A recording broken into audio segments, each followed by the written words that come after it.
they're literally going to have to put everyone on surveillance and lockdown in order to prevent them from training, let's say, a rogue AI that reveals the secrets of human history because it's literally read every single book in its data source. Yeah, I think what I find so fascinating with AI, I mean, it is, a pretty scary tool if it's leveraged in the wrong way.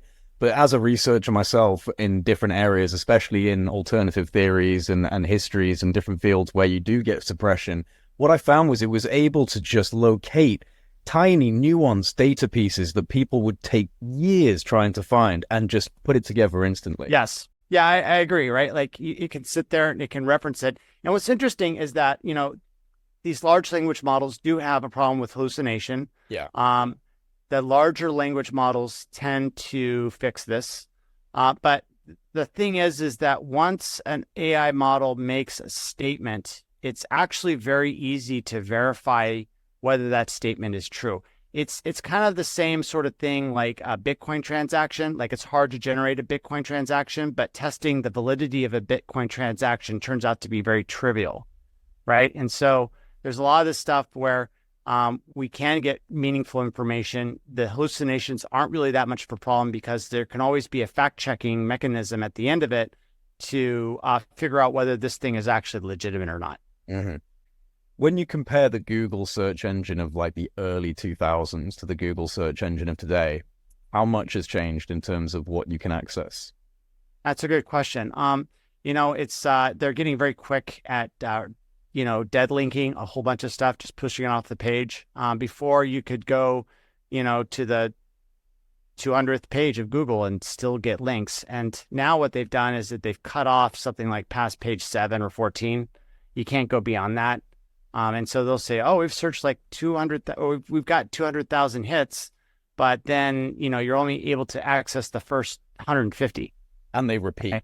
And the sources repeat, right? You get the same sources repeat 10 times. Right. And so what's happening is that now there is a mechanism that Google's using to rank every single page, person, and topic, which they call their PageRank score. And these are actually public documents that they've released showing how they do that. And the evil is just right there. The way that they do it is they take a person, topic, or web page, and then they say, well, what does the mainstream media have to say about it? And what does Wikipedia have to say about it? So, if someone gets hit with a negative Wikipedia article, then they can expect that their website PageRank score is going to fall within the next 3 months. They're going to be wiped off the face of the internet. And this is going to continue. Instead, it's actually going to get faster so that when breaking news happens, it's going to get censored right away. Right now, it seems that the way that they try to censor this information is, at least on Twitter, there's a porn bot problem. And that porn bot, it's so bad, right? And so people are like, well, why is this happening? Like, why are they posting pornography on my thread?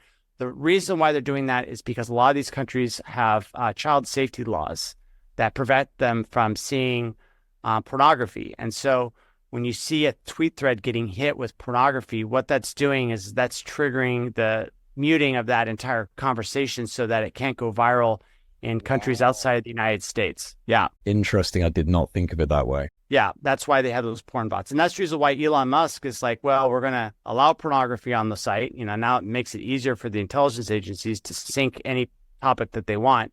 And by the way, I do think that Elon Musk is controlled opposition. Otherwise, he'd be dead right now. He's now hiding all the likes.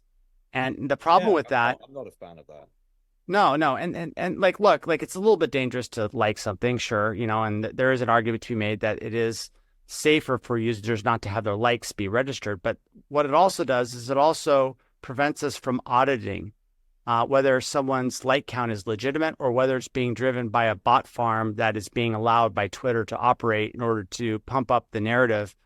It's like right after these likes went private, there's this very attractive woman that dropped the N-word on a thread, and then it went viral, right? And it's like, who are all these people liking this, right? We don't know, right? It's unauditable. We don't know whether they're real, whether they're bots, whether they're functionaries of the intelligence services. It's just a bunch of mystery algo boosting that's happening. Well, funnily enough, this happened with YouTube. It was during the pandemic. because I saw it so clearly. So many of the official mainstream media reporting platforms were getting horrifically ratioed. You know, you're talking 150,000 views and like 200 likes and 25,000 dislikes. The ratio was just every single time. And that's when they got rid of the likes on YouTube. Now, I can't say definitively, but I'm pretty suspicious of the fact that they wanted to try and stop people from seeing just how much of a difference of opinion there really was in official narratives. And I wonder if this might be the same case with X and trying to reduce the optics of disagreements on controversial issues and things like that. Right. Well, the interesting thing about the Ash experiment is that when it was repeated with one of the people that gave the correct answer, one of the actors, the rate of which the test subject would give also the correct answer just shot up massively, right? And so within the PSYOP literature, there's a thing called consensus cracking, where if the only way that a manufacturer consensus can form is if there's no dissidence, right? Which is the reason why they want to prevent the dislikes, is because those dislikes break the consensus. Exactly. And people are like, hey, we don't like this. Why is this person saying it? You know, why is 15,000 people think this way? Oh, maybe I should question this narrative a little bit. Right. It's dangerous. Right. And so that's usually why they got to get rid of that, is because they don't want the consensus cracking by, the commoner that disagrees with whatever it is that they're pushing out and shoveling to us. Google is essentially operating as an unregistered illegal lobbying entity that's hurting specific candidates and sending their emails directly to spam. They've got this search engine manipulation effect where by ranking content and hiding it, you're going to take these undecided voters that don't really understand what's going on. They still kind of believe in the system, but they're like, oh, I believe in the right-wing establishment or the left-wing establishment. And then they go on the internet and then they only are fed information in one political orientation. They're like, oh, well, I guess this is just the consensus, and they go along with it. Like, the problem that we have as people is that we are herd animals. And there's a lot of people with a circuit in their brain that basically tests the wins of how everyone else is voting, and then they fall in line with the tribe. I think it's a survival mechanism. Like, people that tend to go along with the groups of people tend to have better life outcomes than those that disagree, because when you're an outsider and resources are scarce, you're going to be the first to go.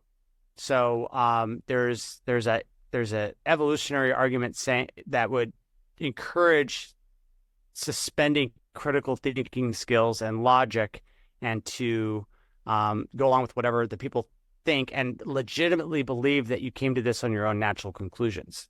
So this is the thing that Google is essentially trying to hijack, right? Like, make it seem like this is what everyone thinks, and the problem is that they pushed it too far, right? Like, what we discovered, what I discovered and showed in the Project Veritas whistleblowing event was that Google would autocomplete a search results, and that they weren't things that people were searching for. And what I suspect is happening is that Google is allowing a whole bunch of exploits. They're being hacked.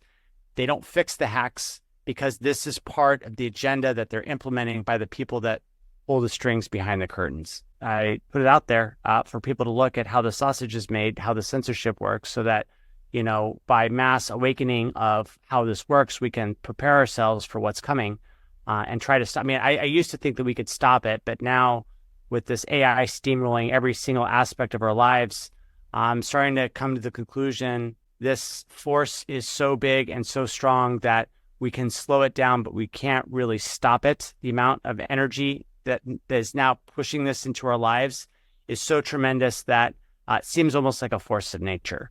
And so, at this point, instead of trying to restore our civil liberties, I'm just trying to prevent an AI-mediated genocide like what's happening in Ukraine right now, where young men are being picked up, thrown into vans, given a gun, and then sent to die on an AI battlefield with face-tracking explosive kamikaze drones. Like, that's the worst-case scenario. And if we don't figure out how to push back against that, then that future that has already happened in Ukraine is going to be the future that we're going to have right here at home.